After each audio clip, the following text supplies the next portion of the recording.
What's up, guys? Welcome back to Let's Play Fate Extella! Alright, so this mission, guys.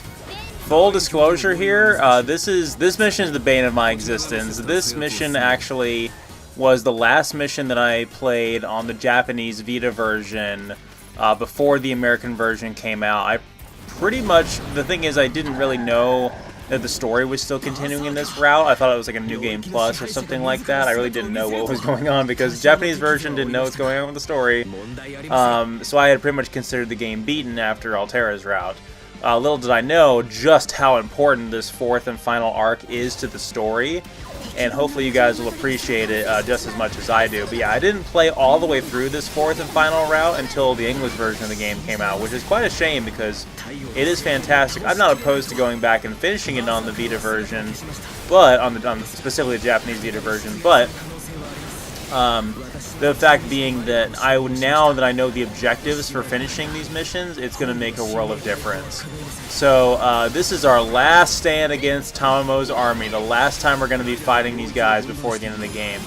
And quite a pivotal final encounter it's going to be. So Tamamo's last stand is going to be just an all-out battle. She's deployed all of her servants, and we've deployed, as many of ours as we can spare. So First order of business is to take out Medusa. Now, the regime matrix is automatically going to be contested in favor of Tamamo's team right from the start. So as you can see, the danger thing is showing up there on the enemy side of the regime matrix. That means that they are currently contesting enough sectors to capture the entire map and win this battle, which would be bad, obviously. So we're going to try to mitigate that. Right now they're still contesting all of them, so we're going to go ahead and go into the center area and get locked into an encounter with Medusa. Girl, that thighs. I really do like her outfit here. As I've said before, I really love getting to see Medusa with the extra art style, similar to how Ku is.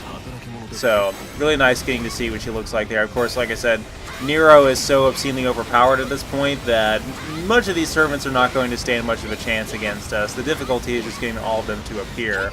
As we saw in that brief cutscene there, Gawain is trying to hold his own against Lu Bu. And so it's a little bit of a repeat of Fate Extra there, except instead of Gawain versus, instead of Ku versus Lu Bu, it's Gawain. Of course, I didn't play the Rani route in Extra where you you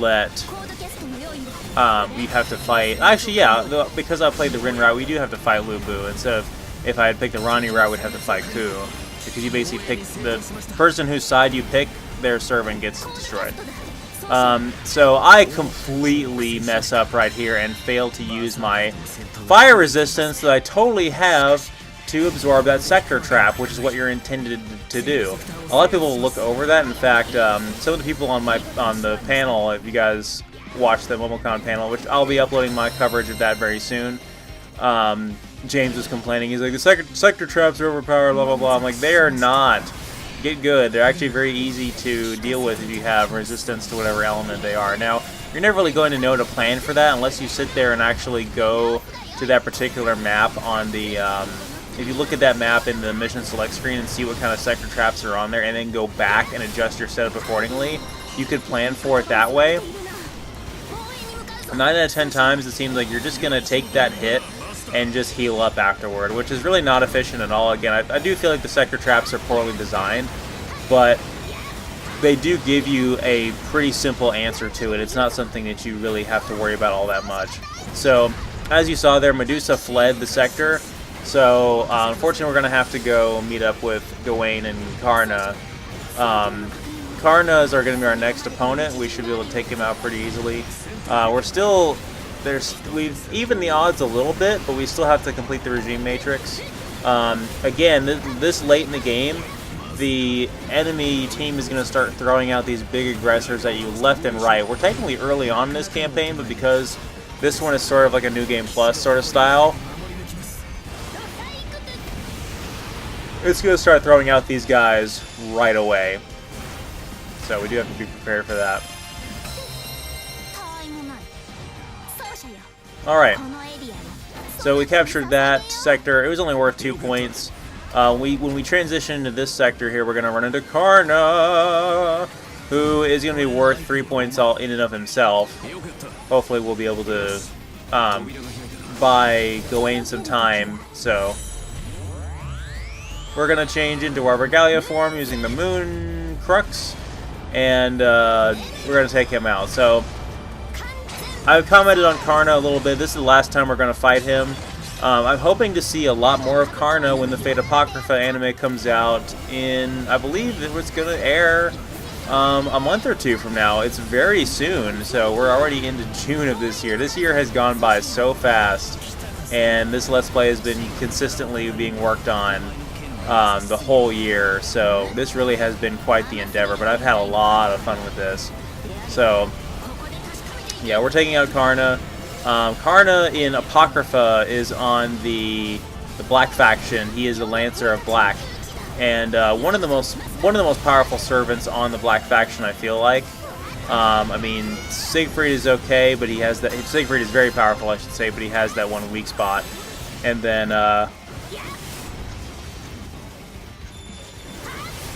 the Black faction also has Vlad. Well, what servant class would Vlad be then? Would he be he's not a caster. Maybe he's an assassin? I don't know. I don't know is Karna's the Lancer, so maybe I'll have to look it up. Or maybe Karna's on the red team. I'll have to look it up. Yeah, okay, so Karna actually is the Lancer on the red faction, and Vlad is the Lancer on the Black faction, so that makes a little bit more sense. I really feel like the red faction is like vastly overpowered compared to the Black faction, but we'll see how things turn out. Vlad's pretty formidable, but I'm not going to say what happens to him, but basically Shiro Amakusa is a cheeky bastard, as you'd imagine from Japanese Jesus. And in addition to Shiro Amakusa, we also have, well, Karna, obviously, on the red faction. We have Mordred, who's pretty obscene. And then we have Achilles as their rider, and Achilles is like one of the most broken servants in Apocrypha, it seems like. Oh, it looks like Gawain is definitely holding his own over here. He's still at pretty good health, so I'm going to have to keep him healthy there and prevent any other. I don't think any other servants are going to contest him where he's at right now. Right now they're contesting enough points to just come short of capturing the Regime Matrix. But we have, what, 5 more points to go, so if we act quickly enough, we'll be able to stem the tide. So anyway, yeah, it's going to be interesting to see how things turn out in Apocrypha. If any of you guys who are watching have read the manga or the light novels that have been released up until now, we have the first 4 chapters have finally been fan translated, and for instance, oh come on, cast the fire thing. I'm an idiot. Anyway, we're getting another piece of our Noble Phantasm here, which is good. I definitely want to pick that up along our travels. I think I managed to accidentally pass by the sector at the very top of the map there that has one of the keys, but no big deal. Anyway, so yeah, there's 2 different people who are translating the Apocrypha chapters. You have one person who is translating the even-numbered ones, and another person translating the odd-numbered ones. And the person translating the odd-numbered ones was faster, so we were waiting for Chapter 4. No, I'm sorry, I had it backwards. We had Chapter 4, but we did not have Chapter 3. The person translating the odd-numbered ones was behind, so the person doing even numbers got ahead. But now we have the first 4 in order, so you guys can read those online if you want to. We're not really sure how Apocrypha ends right now. So seeing the anime is definitely going to be interesting. Let me know what you guys think, if you have any concerns or thoughts about how Apocrypha is going to work as an anime. I'm highly looking for... Oh, hell! Overpowered Karna! Get the hell out of here. We don't want any of this. But anyway, yeah. I feel like the red faction is obscenely more powerful than the black faction when you consider that Achilles is basically invincible unless you hit him with something that has a we brought electrical resistance against the fight against Karna, but we didn't think about that. Yeah, Achilles is basically invincible against anything that doesn't have a certain level of divinity or is not descendant from Greek divinity specifically. So, for instance, one of the only servants that can hard counter Achilles is Chirion, who is on the Black faction. So basically, if Chirion doesn't take out Achilles, ain't nobody gonna take out Achilles in Apocrypha. So we'll see what happens there when we finally get the anime. So fighting an overpowered Karna is not exactly what I had in mind, but yeah, as I said before at the beginning of this video, this is one of those maps that you can just outright lose at the beginning if you don't know what your immediate objective is. Similar to how the one with Tamamo we had in Altera's campaign.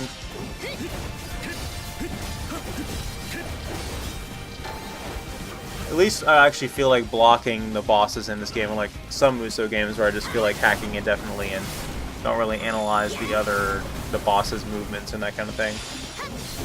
So this is going to be a long video. I actually have cut 7 minutes of completing the regime matrix out of this video because it was like about a 32-minute long video, and I decided to cut it down because it was so obscenely long, and it was just me running around killing more random enemies to complete the regime matrix. And if I'm not able to provide a compelling commentary, then it's nothing you guys haven't already seen before. I do want to show off a fair bit of this level so I can talk about things, and so you guys can see these difficult servant fights, because this is really like the penultimate map that really gets to take use of a lot of Extella's features and mechanics, and really showcases what it's like to have a large-scale map with a lot of servants and a lot of challenging fights. So I really like it for that reason, even though, like I said, it is pretty much the bane of my existence. So anyway, we're going to do another transfer. This is not even the last one you guys are going to see before the end of the video, too. We'll probably do another one against the final servant. But yeah, overpowered Karna is really being a pain in the butt, and I don't think there's any way we can actually prevent him from being overpowered, so we're just going to have to take him out, which is easier said than done. Hopefully he won't teleport away like Medusa did, but... Oh, there he goes! Like, right when I said he wouldn't do it, there he goes and does it. So, as you can see right here, the map is split up, and the majority of it is under the control of Tamamo's team again. So we're gonna do our best to take that back.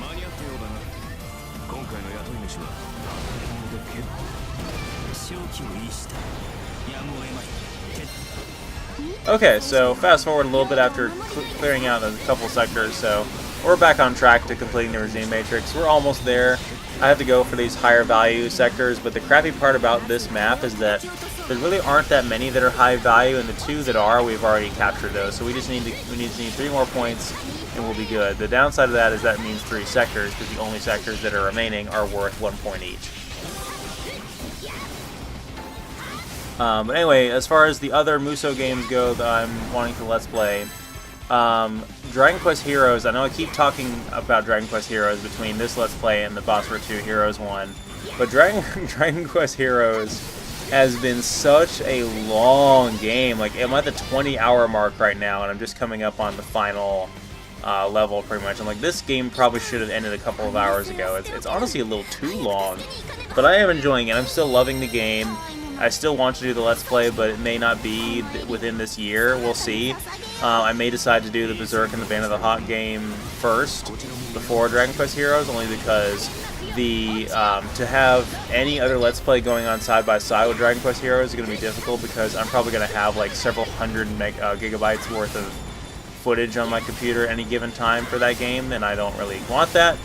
Danganronpa 2 files are pretty big because they're an hour long each, and I'm only on the 3rd chapter in Danganronpa 2, so it's going to take me a long time to get through that.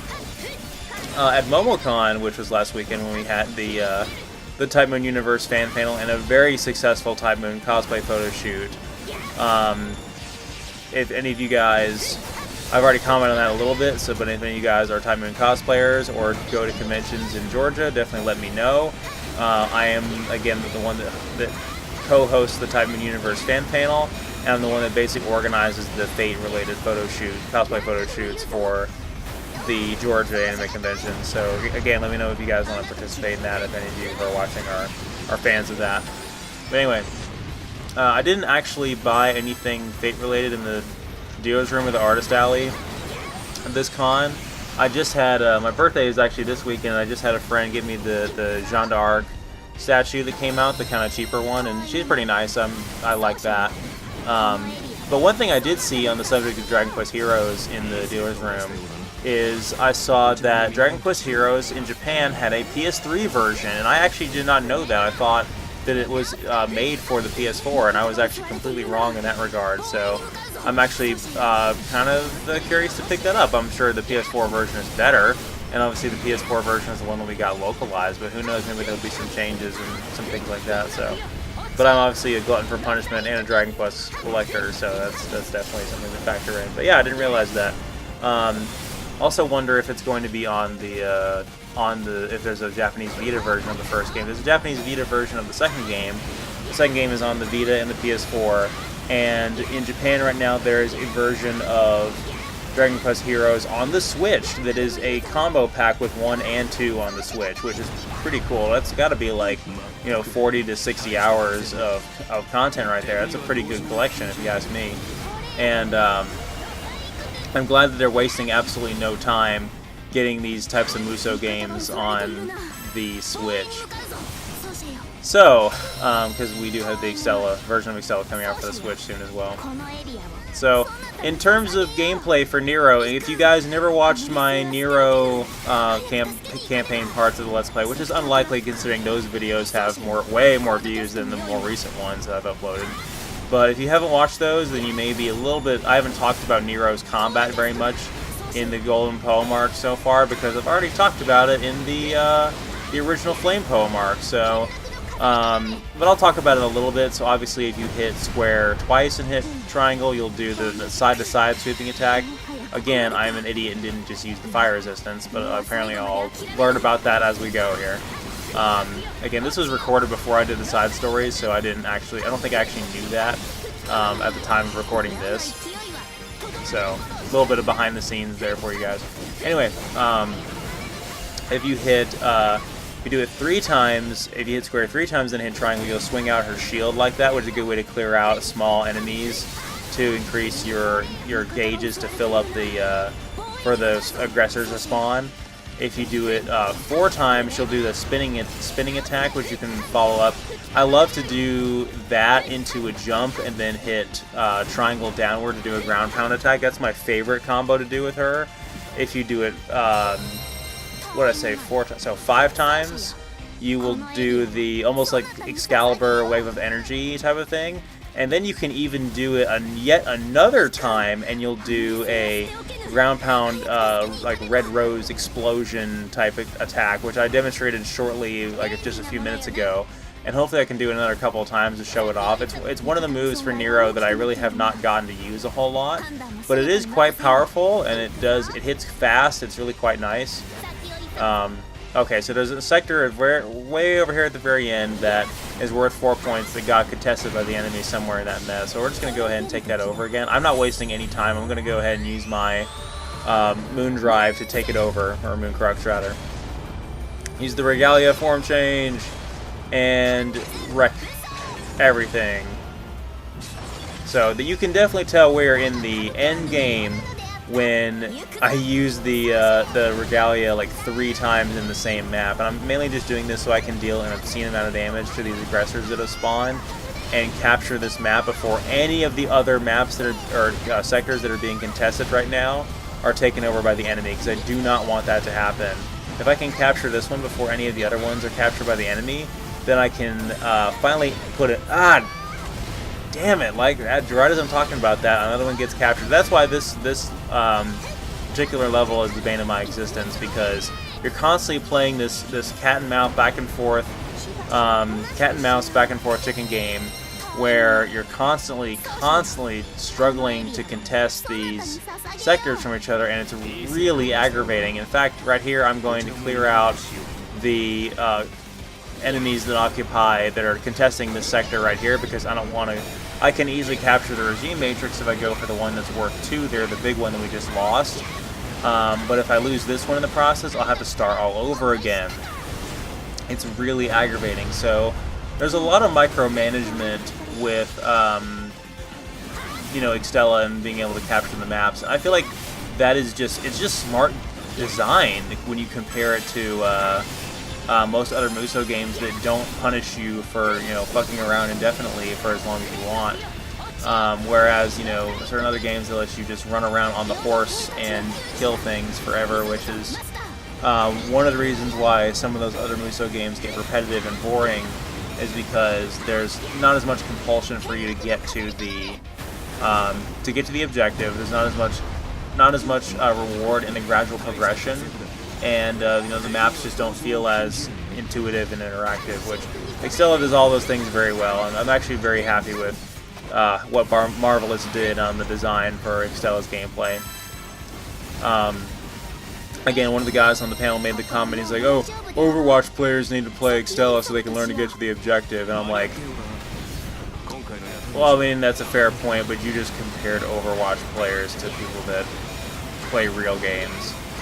So, I'm kidding. I take shots at Overwatch for just being the most popular thing on the block. There's really no foundation for my criticism on it. It's a game I'll never play, but I have no reason to say anything negative about it, except the fact that it has bad art style compared to this game. But that's a taste thing. I digress there. Anyway, so before I dig myself a new grave there, talking about Overwatch, we have 2 of the aggressors for this sector already spawned, working on the 3rd one. Once we clear out these guys, we'll finally have the regime matrix taken over, and we can fight Lubu. So,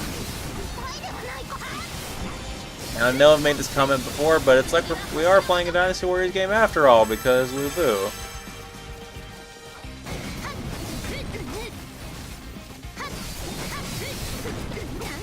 And I really hate, I don't know why I haven't learned at this point how to block and avoid those aggressors' axe attacks. I feel like it's just when I'm playing as Nero, because of the order that her combo goes in. And Nero is very strong and very fast, don't get me wrong, it's just me not paying attention and anticipating that overhead axe swing. I always just take it like a bitch and don't block it correctly like I should. But again, I digress, so. Okay, we finally captured the regime matrix. Again, imagine if there was 7 more minutes of that nonsense. You guys would not be happy with it, and neither would I, so I'm glad I did a little bit of editing there to cut down on that. And don't worry, the golden poem arc does get better. Like, this particular mission was just the bane of my existence, but I'm glad the game is not holding back. I'm glad it's finally delivering everything that it can. Even though, I say that, but then with Dragon Quest Heroes, I'm just like, God, this final mission is such a pain in the ass. I wish this game was like 5 hours shorter.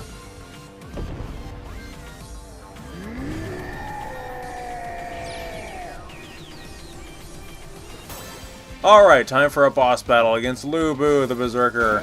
So, if I hadn't said so before, Lubu is the only Berserker in the game. And, ever since we found out we were going to get a Fate Musou game, it just made sense for it to be in the extra continuity, because you can have Lu Bu from the extra continuity and make it even more of a Dynasty Warriors clone, as people will inevitably accuse this game of being, even though that couldn't be further from the truth. So, Lu Bu hits pretty hard. He's pretty slow, all things considered, and doesn't have a whole lot of variety to his attacks. He also doesn't really have much in the way of range. His most dangerous attack, as we saw at the beginning of Nero's campaign, when I was the Flame Poem arc, when I was still playing the Japanese Vita version, and didn't know what the hell I was doing with the objectives in that map, and I sincerely apologize about that to this day. But the biggest thing again, I went on a rant there, but the biggest thing you have to worry about with Lu Bu in that mission, and even here, is his big AoE attack that he uses. It's pretty difficult to dodge, but you can block it and get out of the way quickly enough if you're fast enough. Of course, he's going to use his Moon Drive here, but we're using our Moon Crux, so he is vastly underprepared for this. Being able to play as Nero again and use the Regalia really does make things pretty interesting. So we're just going to meteor impact on Lu Bu and finish him off. So we've beaten Tamamo's team into submission. Will she see things our way and decide to team up with us? Find out next time on Let's Play Fate Extella. That was a nice segue out. I need to do that more often, I guess. There's her new combos we unlocked, by the way. We'll show those off. Well, I already talked about them, but I'll show them off more pretty soon.